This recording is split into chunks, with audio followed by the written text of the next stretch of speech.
সরাসরি ফুটেজ রয়েছে। দল যুবদল বিএনপির সাথে পুলিশও অংশগ্রহণ করেছে হামলায়, এবং সেখানে উল্টা পুরো ছাত্রদল বিএনপি একটা প্রোপাগান্ডা চালাচ্ছে নাকি অস্ত্র উদ্ধার হয়েছে এখানে। এটা আদৌ সত্য নয়, এটা জুলকারনাইন সায়ের যে প্রোপাগান্ডা বিএনপির পক্ষ থেকে করে সেই জায়গাটা উঠিয়েছে।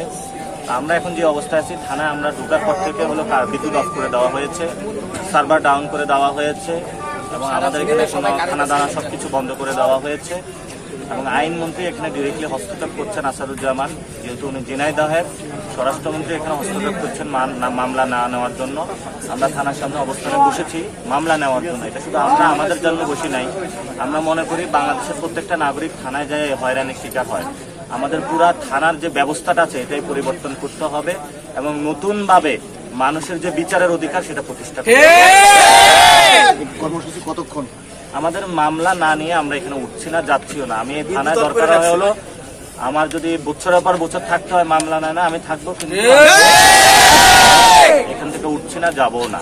এর মধ্যে তারা যদি হামলা করে, আবার শুনছে হামলার প্রস্তুতি নিচ্ছে, হামলা করুক, সমস্যা নাই, আমরা কোনো কিছুকে ভয় পাই না। তবে আমরা বিচারের জন্য এসেছি, আমরা কারো উপরে হামলা করি নাই, আমরা বিচারের জন্য এসেছি।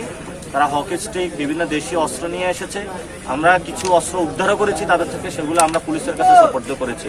আমরা আইনমন্ত্রীকে বলবো, আপনি আইনের হলো বিচার, আপনি আইনমন্ত্রী হয়েছেন, আপনার এখানে কোনো আইনের কোনো ব্যবস্থা নাই, তাহলে সেখানে আপনার এখানে হলো অস্ত্র দিয়ে দিনে দুপুরে হলে হামলা চালাচ্ছে, অস্ত্র উদ্ধার আপনি কবে করবেন? স্বরাষ্ট্রমন্ত্রী কোথায়?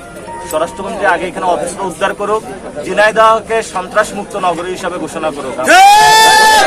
এখানে আমাদের প্রত্যেকটা সহযোদ্ধা জীবনের নিরাপত্তা নিয়ে হুমকির মুখে রয়েছে, আমরা তাদেরকে এই অনিরাপদ ব্যবস্থা আমরা ফেলে দিতে পারি না। আমাদের মামলা নিতে হবে, বিচার করতেই হবে।